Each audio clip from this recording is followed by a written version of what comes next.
Greetings, Aviation Nation. Welcome back to Cowboys Vintage Wings, your premier channel for aviation history. Today we tell the story of one of the greatest fighter pilots in history.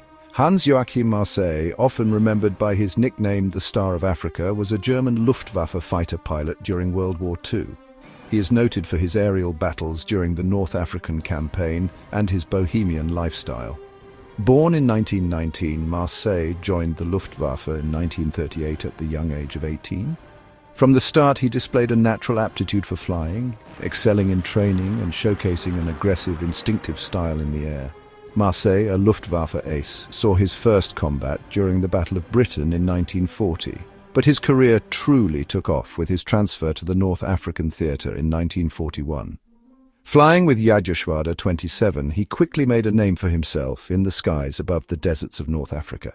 Unlike many high-scoring German aces which boosted their victories on the Eastern Front, Marseille claimed all but 7 of his 158 victories against the highly trained airmen of the British Commonwealth's Desert Air Force, primarily flying his famed Messerschmitt Me-109 fighter. Among the many aircraft Marseille flew, one stood out: his Messerschmitt Me-109 E7, bearing the distinctive marking of yellow 14. This aircraft became synonymous with Marseille's skill and daring, representing his rapid ascent to ace status and embodying the deadly grace he displayed in the heat of aerial combat. It was in yellow 14 that Marseille achieved many of his incredible victories, cementing his reputation as one of the most skilled fighter pilots not just of the Luftwaffe, but of the entire war. His story is one of exceptional talent, unwavering determination, and ultimately tragic loss. Marseille's early days in North Africa were marked by both success and setbacks. Initially considered undisciplined and a playboy by his superiors, his initial kill claims were often dismissed as exaggerations. However, Marseille's inherent talent was undeniable. He possessed an almost instinctive understanding of aerial combat, exhibiting exceptional marksmanship and an uncanny ability to anticipate his opponent's moves. With each engagement, Marseille's kill tally grew, and with it his reputation as a rising star. He quickly learned to maximize the strengths of his Bf-109, utilizing its speed and firepower to devastating effect. Yellow 14 became a familiar sight to both friend and foe, a symbol of both fear and respect in the skies above the North African desert. His squadron mates, initially skeptical, soon recognized Marseille's exceptional abilities. They witnessed firsthand his daring maneuvers and almost supernatural aim, often downing multiple enemy aircraft in a single sortie. Marseille even set records with 17 kills in one single day. Word of his exploits spread throughout the Luftwaffe, reaching the ears of high command and cementing his status as a rising star. News of Marseille's achievements reached Germany, turning him into a propaganda tool for the Nazi regime. His youthful appearance and undeniable skill made him an ideal poster boy for the Luftwaffe, further fueling his legend and inspiring a new generation of German fighter pilots. What set Marseille apart from other pilots was not just his raw talent, but his dedication to constantly improving his skills. He was known for meticulously analyzing each engagement, studying his own performance and that of his opponents to refine his tactics. He understood that aerial combat was as much a mental game as a physical one, emphasizing the importance of situational awareness and strategic thinking. Marseille developed innovative techniques to maximize his effectiveness in combat. He favored the deflection shooting method, aiming his guns not directly at the enemy aircraft but slightly ahead of it, predicting its flight path and ensuring a hit. This approach, combined with his exceptional marksmanship, resulted in an astonishingly high ratio of kills to ammunition spent. He also recognized the limitations of the Bf-109, particularly its narrow landing gear that made it prone to accidents. To overcome this, Marseille perfected a technique of landing on one wheel, reducing stress on the aircraft and allowing for quicker takeoffs. This unconventional method further highlighted his exceptional control over the aircraft. Beyond individual skill, Marseille understood the importance of teamwork. He emphasized the need for coordinated attacks and mutual support among his squadron mates. He shared his knowledge freely, mentoring newer pilots and helping them develop their skills, cementing his reputation not just as a skilled pilot but as a respected leader. Despite his military achievements and the hero status bestowed upon him by the Nazi propaganda machine, Marseille's relationship with the Nazi regime remained complex and often strained. He openly expressed his discomfort with the Nazi ideology, particularly its racial policies, to the point that in September 1942, General Field Marshal Erwin Rommel requested Marseille's presence in Berlin for a speech by Hitler. However, Marseille declined the invitation, insisting that he was needed at the front. This decision, while reflective of his dedication to combat, may have affected his future career as a fighter pilot. Raised in a family with strong humanist values, Marseille found the Nazis' discriminatory and hateful rhetoric abhorrent. He constantly challenged its policy by a series of small acts of defiance, for example, openly playing prohibited music like African-American jazz on his tent.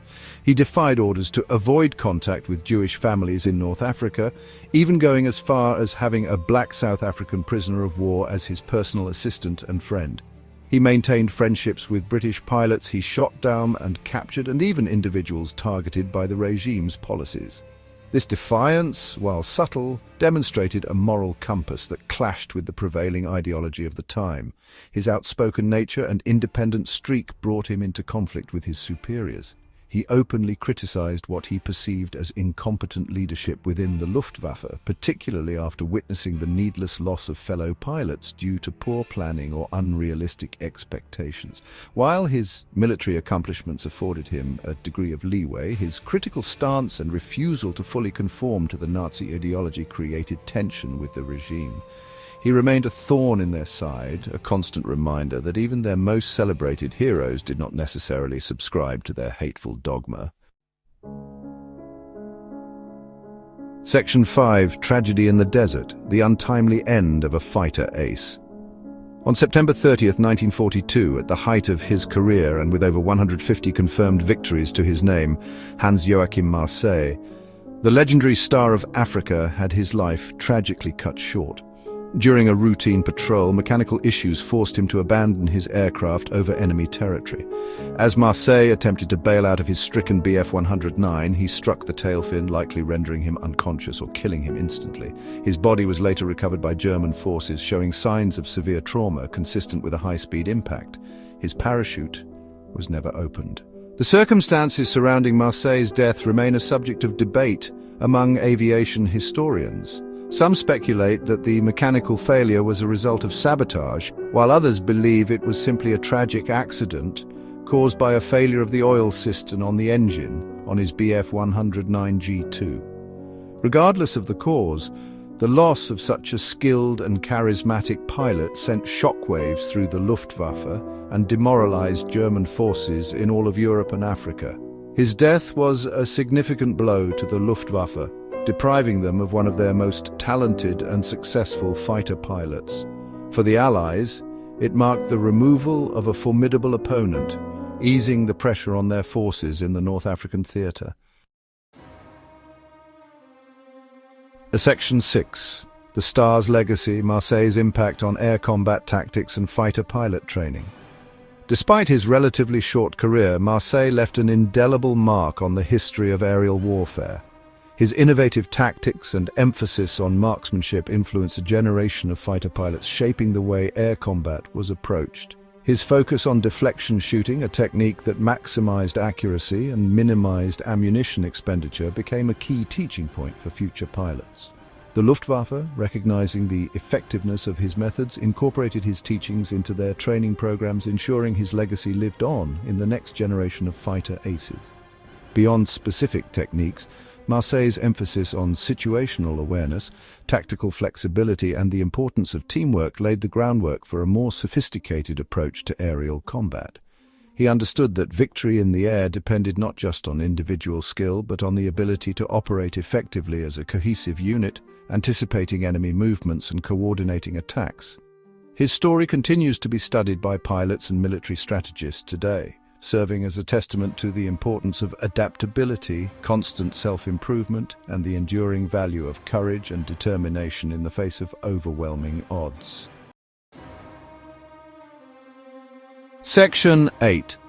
Remembering a complex figure, the enduring fascination with Hans Joachim Marseille. Despite the ethical complexities surrounding his life and career, Hans Joachim Marseille remains a subject of enduring fascination. His story, a blend of exceptional talent, tragic loss, and moral ambiguity, continues to capture the imagination of historians, aviation enthusiasts, and the general public alike. His life has been the subject of numerous books, documentaries, and articles, each attempting to unravel the enigma of the Star of Africa. Marseille's aviation career and his rise to fame has parallels to the legendary Manfred Richthofen Red Baron legend. Some portray him as a flawed hero, acknowledging his skills while condemning the regime he served. Others present a more sympathetic view, emphasizing his personal opposition to Nazi ideology and highlighting his acts of defiance. The enduring interest in Marseille's story speaks to our fascination with individuals who operate at the extremes of human experience. His story serves as a reminder of the complexities of war, challenging us to confront the uncomfortable truths and moral dilemmas that arise when individual heroism intersects with the horrors of conflict. Section 9. Conclusion: A life of triumph and tragedy. Hans Joachim Marseille's life was a study in contrasts. He was a gifted pilot, a charismatic leader, and a complex individual who grappled with the moral implications of his service to a brutal regime. His story is a reminder that history is rarely black and white, often painted in shades of grey, forcing us to confront uncomfortable truths and challenging our perceptions of heroism and morality.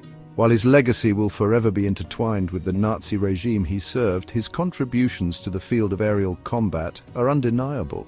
His tactical innovations, emphasis on marksmanship, and focus on teamwork left an indelible mark on the way air battles were fought, influencing generations of fighter pilots to come. In the end, Hans Joachim Marseille remains an enigma, a figure both celebrated and condemned, admired for his skill and questioned for his allegiances. His story serves as a powerful reminder of the complexities of war and the enduring power of individual stories to challenge our assumptions. Thank you for tuning in. We will continue to share stories of aerial bravery. This is Cowboys Vintage Wings signing out. Keep your gun sight deflected in front of the bardits and the desert sand out of your engine oil cooler. Cowboy out.